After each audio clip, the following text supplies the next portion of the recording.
बर्फबारी का दौर जारी है। पुंछ, कुपवाड़ा, शोपियां, बारामूला, बडगांव और बांडीपुरा में बर्फबारी का सिलसिला जारी है। कहीं हल्की तो कहीं भारी बर्फबारी हो रही है और इन इलाकों में हुई बर्फबारी से जहां एक तरफ आम जीवन प्रभावित हुआ है, वहीं पुंछ को कश्मीर से जोड़ने वाली ऐतिहासिक मुगल रोड पर यातायात अस्थायी रूप से बंद कर दिया गया है। श्रीनगर में भी तापमान में गिरावट दर्ज की गई है।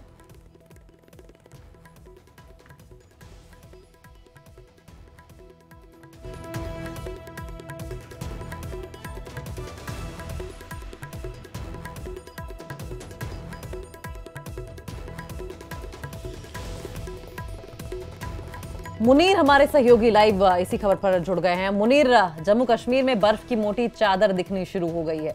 इस ताजा बर्फबारी का जो वहां पर लोकलाइट्स हैं और साथ साथ पर्यटक हैं, क्या असर दिखाई दे रहा है? ये बेहद खूबसूरत तस्वीरें आपको देखने को मिल रही हैं बर्फबारी की। देखिए जरा यहाँ पर, अपने दर्शकों को पहले दिखा दे, उसके बाद मुनीर के पास जाएंगे।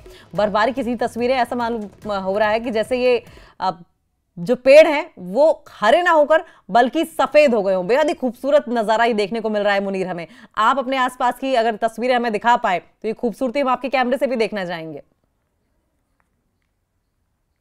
देखिए, सुबह सवेरे से जिस तरीके से जो सफ़ेद चादर की परत बिछ गई थी, ताहम जो ही मौसम जो खुशगवार हुआ है, साफ हुआ है और हल्का जो सूरज जो निकल आया है, उसके बाद ही जो मैदानी इलाके हैं वो बर्फ़ जो है वो पिघल चुकी है। ताहम जो पहाड़ी एरियाज़ हैं वहाँ पे बर्फ़ मौजूद है। अगर हम टंगमर्ग और गुलमर्ग के साथ साथ, और यहाँ पे दिलचस्प बात यह है कि जिस तरीके से गुलमर्ग में बर्फबारी आज होनी थी और वहाँ पे सिर्फ 1-2 इंच बर्फ़ रिकॉर्ड की गई है, और ताहम जो इसके मैदानी इलाके हैं, टंगमर्ग है या इसके साथ ही जो बाकी दीगर जो लोकेशंस है, वहां पे अच्छी खासी बर्फबारी हुई है। कई इंच बर्फ जमा हो चुकी है। ताहम जो मैदानी इलाके है, अभी सूरज जो है वो निकल आया है और यहाँ बर्फ पिघल चुकी है। ताहम सर्दी की जो शिद्दत है वो बरकरार है। और इसी तरह जो टूरिस्ट डेस्टिनेशन जो द्रंग है, वहां पे फिसलन पैदा हो गई है सड़कों पर। वहां पे आज सुबह एक हादसा भी पेश आया है, एक्सीडेंट एक हुआ है, और जिसमें जो सवार लोग थे वो बच निकले हैं मौजूदाती तौर पे। ताहम ये जरूर है कि गुलमर्ग जाने वाली गाड़ियां जो हैं वो टायर में चेन बांधने के बगैर उन्हें इजाजत नहीं दी जाते हैं, ताकि इससे उनकी सेफ्टी बरकरार रहती है। और इसी तरह जो मेट डिपार्टमेंट है, उन्होंने कहा है कि आज जो है दिन भर जो मौसम है वो अबर आलूद रहेगा और हल्की सी बारिश और बर्फबारी हो सकती है शाम तक। ताहम कल से जो अगले कल का दिन है, जो 13 दिसंबर का दिन है, और उसके बाद एक हफ्ते तक बाज़ाब्ता तौर पे मेट डिपार्टमेंट ने कहा है कि मौसम यानी खुशगवार रहेगा और मुख्तलिफ जगहों पे जो पहाड़ी एरियाज है वहां पे बर्फबारी हो सकती है। ताहम मैदानी इलाके जो है वहां पे मौसम अच्छा रहेगा। और आज जो बर्फबारी हुई है, जो मेवा बागात है, जो यहाँ पे सेब के बागात जो है, जो इसके साथ किसान लोग हैं, फार्मर्स हैं, वो उनमें काफी खुशी पाई जा रही है कि ये जो बर्फबारी हुई है, बारिशें हुई है, और उससे कहीं ना कहीं जो बागात हैं उनके लिए फायदा साबित हो सकता है। और अब 21 दिसंबर से जो चले कलान शुरू होगा और उसमें शिद्दत की सर्दी ज्यादा होती है। 40 रोजा जो होता है, 40 डेज, और उसमें अब कई दिन बाकी है। अब देखना है जो शिद्दत की सर्दी आज है और उसमें भी शिद्दत की सर्दी बढ़ सकती है। और लोग जो है अब कांगड़ी का इस्तेमाल करते हैं और साथ ही घरों में गर्म कपड़े इस्तेमाल करते हैं, क्योंकि शदीद सर्दी की वजह से लोगों का बाहर निकलना बहुत ही मुश्किल होता है। जो बुजुर्ग लोग होते हैं और उन्हें ज्यादा दिक्कतें पेश आती हैं, खांसी और यानी बुखार जो है वो इसमें ज्यादातर रहता है, और उसमें एहतियात बरतने की जरूरत है। कुल मिला के अगर हम देखें, सड़कों पर फिसलन होता है, उसमें एहतियात बरतने की जरूरत है। और साथ ही जो बुजुर्ग लोग हैं उसमें भी महकमा हालत ने बाज़ाब्ता तौर पर कहा है कि वो एहतियात बरतें घरों से बाहर निकलने में, ताकि वो महफूज रहे। क्योंकि बहुत सारे लोगों का हमने कई दो लगे, लेकिन स्थानीय लोगों के लिए दिक्कतें बहुत बढ़ जाती हैं। आप बने रहिए हमारे साथ। याया सुल्तान कुपवाड़ा से हमारे साथ जुड़ गए हैं। याया, हम गुलमर्ग की तस्वीरें तो देख रहे थे, गुलमर्ग का हाल बयां किया हमारे सहयोगी मुनीर ने। आप बताइए कुपवाड़ा में क्या स्थिति है?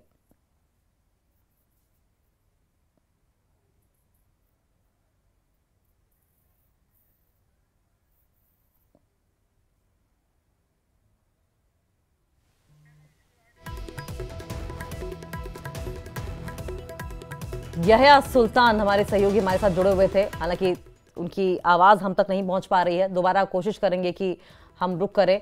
लेकिन ये तस्वीरें जरा देखिए, कितनी खूबसूरत तस्वीरें हैं। ऐसा प्रतीत होता है कि मानो ब्लैक एंड व्हाइट में दुनिया तब्दील हो गई हो। ये दरअसल जम्मू कश्मीर की तस्वीरें हैं, जहां पर इस वक्त चौतरफा अगर कुछ दिखाई दे रहा है तो सिर्फ और सिर्फ बर्फ की मोटी सफेद चादर। और ऐसा लग ही नहीं रहा कि ये रियल पिक्चर है, ऐसा लग रहा है कि ये पिक्चर को पेंट किया गया है। ये पेंटेड पिक्चर दिखाई दे रही है, ब्लैक एंड व्हाइट में सब कुछ दिखाई दे रहा है। चारों तरफ अगर कुछ दिख रहा है तो सिर्फ और सिर्फ बर्फ की सफेद मोटी चादर। और जो भी तस्वीरें देख रहा है, जाहिर है कि सभी का मन इस जगह पर जाने को बेचैन हो जा रहा है। और यही वजह है कि इन दिनों हम टूरिस्ट की भरमार देख रहे हैं। फुटफॉल बहुत ज्यादा हमें देखने को मिल रहा है। सरोज हमारे सहयोगी श्रीनगर से जुड़ गए हैं। श्रीनगर में तो काफी टूरिस्ट इस वक्त इस मौसम में आते हैं सरोज, और एक्साइटमेंट भी हमें बहुत देखने को मिलता है। डल झील से लेकर अगर हम आसपास तमाम गार्डन्स की बात करें, हर जगह तस्वीरें अगर संभव हो तो दिखाइए और बताते भी जाइए। बिल्कुल, देखें, अभी सबसे पहले हम आपको थोड़ी सी तस्वीरें दिखाने की कोशिश करेंगे। ये देखें आप, जो इस वक्त डल है पूरी तरह से इस वक्त यहाँ पे फॉग है, और सुबह से ही यहाँ पर ये फॉग के दृश्य दिख रहे हैं। और शायद यही खूबसूरत नज़ारे देखने यहाँ पे टूरिस्ट आते हैं हर मुख्तलिफ मुल्कों से यहाँ पे। देखिए, अभी आज जो बर्फ़ हुई है इसके बारे में बताएं थोड़ा सा। जो हाई रेंजेस में बर्फ़ हुई है इसमें ये एडवांटेज रहा, सबसे पहले तो कश्मीर में जो ये माइनस टेम्परेचर, सब जीरो टेम्परेचर जा रहे थे, उसमें एक फ़र्क आ गया है। तो आपने देखा किस तरीके से चले कलान शुरू होने से पहले ही -5, -6 टेम्परेचर जा रहा था। तो वो एक बहुत बड़ा एडवांटेज रहा कि जो ठंड है वो कहीं ना कहीं टूट गई है। और दूसरा सबसे बड़ा ये कि आपने देखा ड्राई स्पेल चल रहा था यहाँ पर, खुश्क साली के चलते हुए कई सारी वाटर बॉडीज है जिनमें पानी का लेवल कम हो गया था, और उससे जो इलेक्ट्रिसिटी का क्राइसिस है वो ज्यादा बढ़ गया था। क्योंकि जिस तरह से आप जानते ही हैं कि हाइड्रो और थर्मल इलेक्ट्रिसिटी पे काफी ज्यादा डिपेंड है कश्मीर के लोग, तो वो एक एडवांटेज हो गया है कि इलेक्ट्रिसिटी का क्राइसिस अब कहीं ना कहीं कम हो जाएगा, क्योंकि वाटर बॉडीज जो है इनमें भी पानी का लेवल बढ़ गया है। और तीसरा जो सबसे बड़ा मसला था वो एग्रीकल्चर से जुड़े हुए लोगों का था, क्योंकि खुश्क साली के चलते हुए उनकी जो इस वक्त खेत है, बागान है, उनमें भी काफी ज्यादा परेशानियां देखने को मिल रही थी, क्योंकि वक्त पे बारिश नहीं हुई थी। तो करीबन मैं आपको बताऊं कि लास्ट यहाँ पे 4 से 5 महीने पहले बारिश हुई थी। तो कई सारी एडवांटेजेस हैं, बहुत वेलकम किया जा रहा है। न सिर्फ यहाँ के लोकल जो एग्रीकल्चर से जुड़े हुए लोग हैं, बल्कि टूरिस्ट जो हैं उनके लिए भी एक बहुत खूबसूरत एक्सपीरियंस है। और कुल मिला के अगर अब बात की जाए तो यही है कि अब सिर्फ श्रीनगर प्लेन्स में लोगों को इंतजार है कि जल्द से जल्द अब यहाँ पे भी बर्फ हो, ताकि लोग जो हैं, जो मुख्तलिफ जगहों से यहाँ पे आते हैं, वो भी इस बर्फ के नज़ारे ले पाए, मजे ले पाए। जी अंकिता। सरोज, बहुत डिटेल में हमें मुनीर ने भी एक्सप्लेन किया कि वहां आम लोगों को क्या दिक्कतें पेश आती हैं, क्योंकि टूरिस्ट के लिहाज से अगर हम वहां देखें, पहुंचे तो सब कुछ बहुत खुशनुमा लगता है। लेकिन जो स्थानीय लोग हैं, जो किसान हैं, उन्हें किस तरह के चैलेंजेस स्नोफॉल की वजह से या इस तरह के मौसम की वजह से पेश आते हैं, या उनके लिए ये एडवांटेज हो जाता है? पहले तो जो सबसे बड़ी दिक्कत यहाँ पे रहती है लोकल्स को, वो ये है कि जब आपकी सब माइनस में, जब आपकी 0 डिग्री से कम टेम्परेचर चले जाते हैं, तो आपकी जो वाटर स्केर्सिटी है वो बढ़ जाती है यहाँ पे, क्योंकि कई सारी ऐसी पाइपलाइंस जो होती हैं वो जम जाती हैं यहाँ पे। तो मुख्तलिफ एरियाज में आप देखेंगे कि वाटर स्केर्सिटी का बहुत बड़ा प्रॉब्लम रहता है, और पानी जो है वो बहुत एसेंशियल रहता है जो हमारे किसान भाई हैं उनके लिए भी। तो कहीं ना कहीं अब जब ये खुश्क साली खत्म हुई है, सबसे पहली बात तो जो ये टेम्परेचर अब थोड़े से नॉर्मल हो गए, उसके कारण जो पाइप्स है, वाटर पाइप्स है, ये जमती नहीं है। तो ये एक बहुत बड़ा एडवांटेज रहता है किसानों के लिए भी, क्योंकि उनको अपने खेतों की सिंचाई भी करनी होती है। और उसको छोड़ के देखिए, जाहिर सी बात है अब यहाँ के लोग अवेयर हैं। थोड़ा सा लाइफ आजकल यहाँ पे थोड़ा सा लेट स्टार्ट होती है, 11 साढ़े 11 के करीब। लेकिन कुल मिला के बात की जाए तो देखिए, एक ऐसा भी दौर था अंकिता यहाँ पे कि जब जम्मू नेशनल हाईवे बंद हो जाता था तो कश्मीर जो है कंप्लीटली कट ऑफ हो जाता था पूरे हिंदुस्तान से। अब तो अगले महीने यहाँ पे ट्रेन भी आएगी। तो कुल मिला के अगर बात की जाए तो बहुत ज्यादा उम्मीदें हैं लोगों को, और विंटर की अट्रैक्शंस जो है वो अब काफी ज्यादा बढ़ गई हैं। और न सिर्फ वो विंटर अट्रैक्शंस अब गुलमर्ग तक ही कन्फाइन की है, अब सोनमर्ग में भी कई सारी ऐसी एक्टिविटीज हो रही है जहां पे आप विंटर में टूरिस्ट को इन्वॉल्व कर सकते हैं। तो कुल मिला के बात करें तो एडमिनिस्ट्रेशन भी तैयार है इस बार, यहाँ के लोग भी तैयार है और टूरिस्ट भी तैयार है। बस इंतजार है तो अब श्रीनगर में कब बर्फ हो। जी अंकिता। ठीक है, आप मुनीर आप बने रहिए हमारे साथ। सरोज, हम मुनीर का भी एक बार रुक कर लेंगे, मुनीर का बाद में रुक करेंगे। याहिया हमारे साथ जुड़ गए हैं, एक बार याहिया का रुक करेंगे, कुपवाड़ा से हमारे साथ जुड़े हुए हैं। याहिया, हमें हमारे सहयोगी मुनीर और साथ साथ सरोज ने जो खूबसूरत तस्वीरें दिखाई हैं, हम उम्मीद करते हैं कि आपके पास भी ऐसी तस्वीरें होंगी। और हाल बताइए कि बर्फबारी के बाद कैसा मौसम है वहां? एक्चुअली गुज़िश्ता शब से ही जो है कुपवाड़ा जिले के मुख्तलिफ इलाकों में जो है बर्फबारी का सिलसिला शुरू हुआ और वहीं कई मैदानी इलाकों में भी इस साल की पहली बर्फबारी जो है रिकॉर्ड की गई।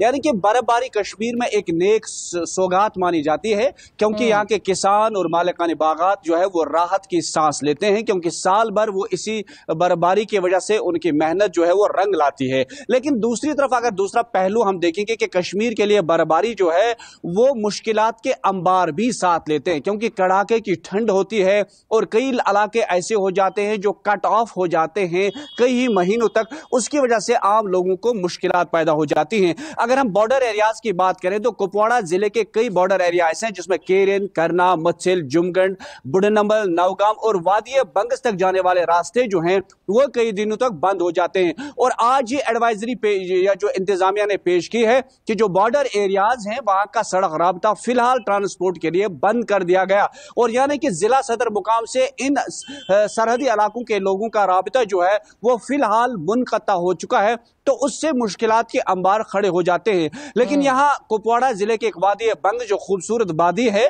वहां पर इस वक्त बर्फ की सफेद चादर जो है और लोग चाहते हैं कि सैलानी इस बार वादी बंगस का भी रुख करें ताकि यहाँ के जो लोग हैं उनके इनकम बढ़ जाती है, उनके रोजगार के दरवाजे खुल जाते हैं। और कुल मिलाकर हम ये कहेंगे कि बाकी कश्मीर के साथ साथ कुपवाड़ा जिले के सरहदी इलाकों के साथ साथ मैदानी इलाकों के कई इलाकों में आज इस साल यानी रवा साल की पहली बर्फबारी जब आप हुई। सरहदी इलाकों की और मैदानी इलाकों की बात करते हैं, माफ कीजिएगा आपको बीच में रोकूंगी और यही सवाल मेरा सरोज और मुनीर से भी आगे होगा, तो स्ट्रेटेजिक लिहाज से और डिफेंस के लिहाज से अगर हम बर्फबारी की बात करें और बदलते मौसम की बात करें तो चैलेंजेस क्या क्या आते हैं?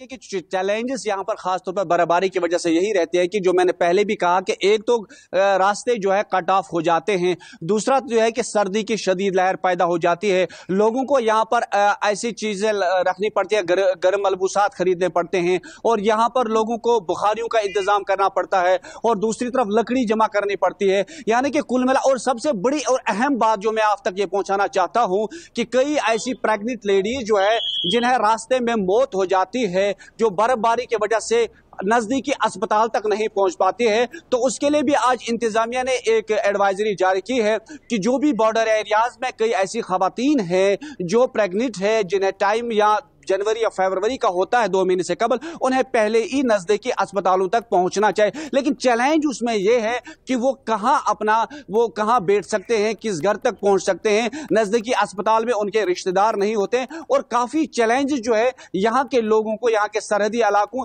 या मैदानी इलाकों के लोगों को, जो खासतौर पर जो बॉर्डर एरियाज या बॉर्डर जिले रहते हैं उनमें ये चीजें काफी मुश्किलात रहती है और कई दिनों तक जो है यहाँ पर जो महंगाई जो है वो अरूज पे हो जाती है कि जिन इलाकों में खासतौर पर अगर कट ऑफ कहेंगे कि जैसे करना, केरन, मस्जिद, वहां पर सब्जियां नहीं पहुंच पाती है, वहां पर खाने पीने की अशिया नहीं पहुंच पाती है, तो दाम जो है वो आसमान को छू जाते हैं। तो ये काफी बड़े बड़े चैलेंज जो है ये इन सरहदी इलाकों के लोगों को रहते हैं। लेकिन इस बार उम्मीद ये भी करते हैं कि एलजी इंतजामिया के साथ साथ जो यहाँ की अवामी सरकार है वो पहले ही इन इलाकों के लिए जो राशन या वगैरह जो है वो पहले ही डंप 6 महीने के लिए करें ताकि आने वाले वक्त में जो है बहुत शुक्रिया आपका, और क्योंकि समय बहुत कम है इसलिए सरोज